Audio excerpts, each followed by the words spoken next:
Vai começar a Série D do Campeonato Brasileiro, minha gente. A tão esperada Série D, que a CBF demorou tanto para divulgar as datas, e até o momento não informou onde serão feitas as transmissões dos jogos, mas que eu estou muito animado para assistir. Eu sou Daniel Melo, você está no KD Esportes, o canal do futebol paranaense.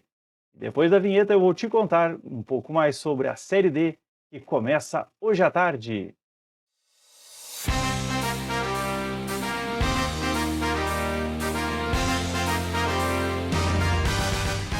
Gente, é hoje, vai começar a Série D a partir das 15 horas.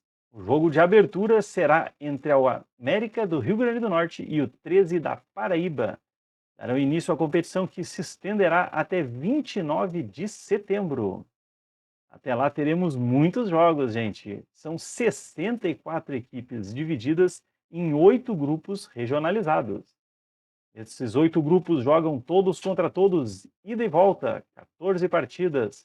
Os 4 melhores de cada grupo passam para as oitavas de final.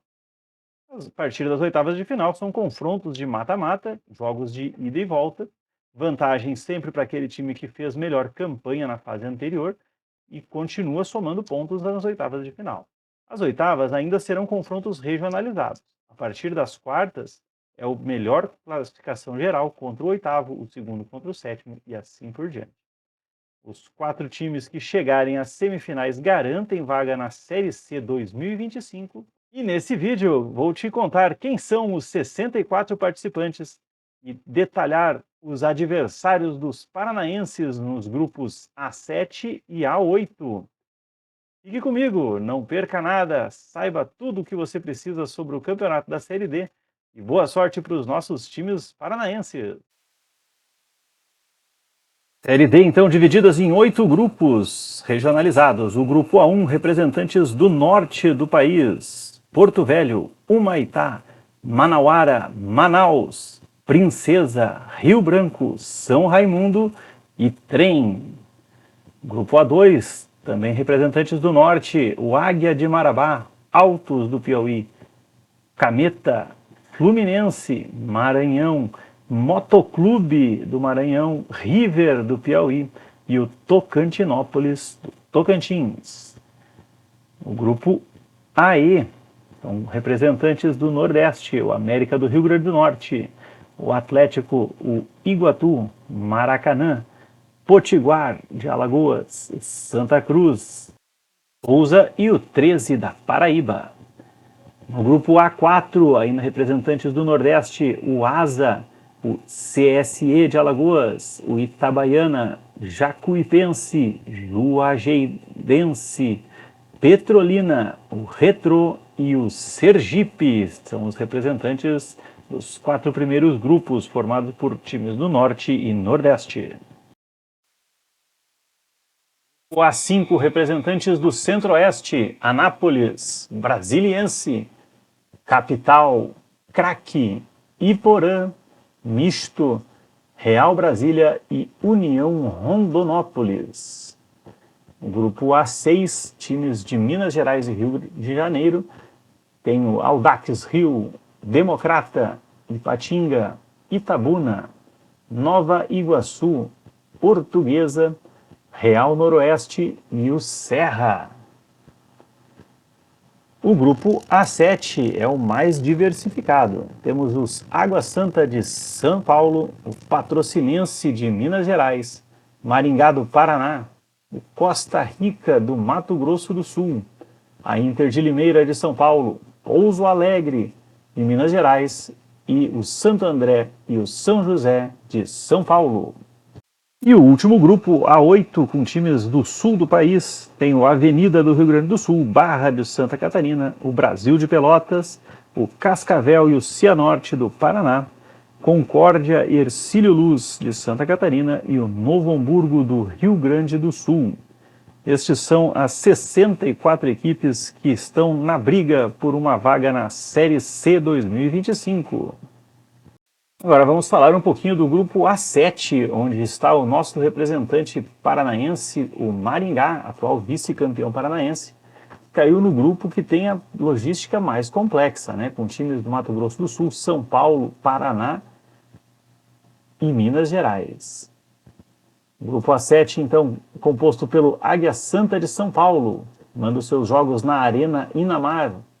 O Águia Santa, que foi vice-campeão no ano passado no Campeonato Paulista, este ano não conseguiu repetir o feito. Ocupou apenas a 10ª colocação no Paulista, com 15 pontos conquistados em 12 jogos. Foram 4 vitórias, 3 empates, 5 derrotas.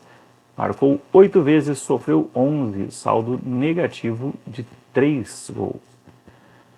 O Costa Rica do Mato Grosso do Sul foi eliminado nas quartas de final da Sul Mato Grossense. Ele que manda os seus jogos no Laertão, também fez uma campanha mais ou menos nesse primeiro semestre. Foram 13 pontos conquistados em 10 jogos, 3 vitórias, 4 empates, 2 derrotas, marcou 9 vezes, sofreu apenas 8 gols, fechou com um saldo positivo de 1. O grupo conta ainda com São José de São Paulo, que disputou o A2 esse ano, ele que foi rebaixado da Série C no ano passado, por isso está na Série B. E ele no A2 também não conseguiu grande campanha, foi eliminado nas quartas do final. Apesar disso, fez 26 pontos em 17 jogos, tem 7 vitórias, 5 empates, 5 derrotas esse ano, marcou 23 vezes, sofreu apenas 14 gols, saldo positivo de 9. O Pouso Alegre de Minas Gerais foi vice-campeão do troféu Inconfidência Mineira. Conquistou 12 pontos em 12 jogos, 4 vitórias, ainda não empatou esse ano, sofreu 8 derrotas. Time que sofre muitos gols, né? 13 gols marcados, 27 gols sofridos, seu saldo é negativo em 14. Inter de Limeira, que foi eliminado nas quartas de final do Paulistão e manda os seus jogos no Limeirão. Imagino que seja o adversário mais difícil que o Maringá vai enfrentar nessa primeira fase. O time paulista tem 17 pontos conquistados em 13 jogos, foram 5 vitórias, 2 empates, 6 derrotas. Marcou 17 vezes, sofreu 18 gols. Maringá, que na minha opinião é o favorito para ser o campeão deste grupo, é o atual vice-campeão paranaense, uma campanha com 27 pontos conquistados em 17 jogos, 7 vitórias, 6 empates, apenas 4 derrotas, sendo 2 delas para o campeão Atlético Paranaense, que disputa a primeira divisão. Na sua campanha ainda eliminou o Curitiba, tradicional time paranaense, e que neste ano disputa a Série D. Foram 23 gols marcados, 17 gols sofridos, saldo positivo de 7. Maringá, que é o meu favorito no grupo, apesar de ter perdido seus principais jogadores, contratado outros, talvez vamos torcer aí para que sejam do mesmo tamanho, né? Para que não haja uma grande perda, mas que tem sua força principal no técnico Jorge Castilho. O grupo ainda conta com a participação do Patrocinice de Minas Gerais, que foi rebaixado no Campeonato Mineiro, 8 pontos conquistados apenas em 12 jogos, 2 vitórias, 2 empates, 4 derrotas, marcou 7 vezes, sofreu 26, saldo negativo em 19. E o adversário do Maringá, na estreia amanhã às 19h30, o Santo André de São Paulo. Também vive um mau momento, foi rebaixado no Paulistão, conquistando apenas 8 pontos em 12 jogos, uma vitória apenas, 5 empates, 6 derrotas, marcou 8 vezes, sofreu 17 gols, saldo negativo em 9. Grupo A8 tem o Avenida do Rio Grande do Sul, adversário do Cascavel hoje à tarde, na estreia de ambas as equipes na Série D. O Avenida, que foi apenas o 10º colocado no gauchão, fez uma competição maior parte do tempo brigando para não ser rebaixado e evitou o descenso. Foram 9 pontos em 11 jogos, 2 vitórias, 3 empates, 6 derrotas, 5 gols marcados, 10 gols sofridos, saldo negativo em 5. Outro time é o Barra de Santa Catarina. Barra que fez ótima campanha no Catarinense esse ano, chegando às semifinais. Marcando 23 pontos em 15 jogos, foram 7 vitórias, 2 empates, 6 derrotas. Um ótimo ataque, quase um gol por partida, marcou 22 vezes, sofreu apenas 16 gols, saldo positivo em 6. Ele que tem um projeto audacioso de construção do seu novo estádio e estará mandando os seus jogos em Itajaí, pela Série D. De olho no Barra, hein? Eu acho que é um dos candidatos a classificar para a próxima etapa. Outro time gaúcho no grupo é o Brasil de Pelotas. O Brasil de Pelotas que recentemente frequentou a Série B, veio despencando aí para a Série C e agora está na Série D do Campeonato Brasileiro. Esse ano foi até as quartas de final do Campeonato Gaúcho. Uma campanha mediana, 15 pontos conquistados em 12 jogos, 3 vitórias, 6 empates, 3 derrotas. Marcou 9 vezes, sofreu 10 gols, saldo negativo em 1. E o Cascavel, eliminado nas quartas de final do Paranaense, eliminado para o Maringá, que fez ótima campanha e acabou sendo vice-campeão. Cascavel que fez uma campanha regular apenas no Campeonato Paranaense. Começou muito mal, foi se recuperando ao longo da competição. E ao final somou 19 pontos em 13 jogos, com 5 vitórias, 4 empates, 4 derrotas. Marcou 12 vezes, sofreu 12 também, saldo 0. Cascavel que tem boas chances aí de se classificar no grupo.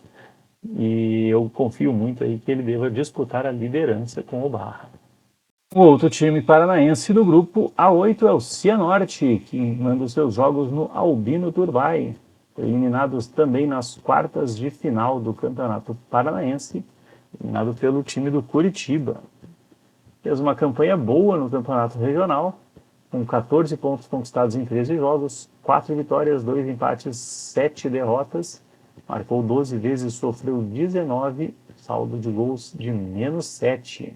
O Cianorte tem boas chances de classificação neste grupo também. Outro adversário é o Concórdia de Santa Catarina, que terminou em 10º colocado no Catarinense, apenas 11 pontos em 11 jogos, 3 vitórias, 2 empates, 6 derrotas. Marcou só 8 gols, sofreu 16 e tem um saldo negativo de 8. Concórdia que também fez um campeonato catarinense abaixo da crítica, maior parte do tempo disputando para não ser rebaixado. E conseguiu, né? Se manteve na divisão principal.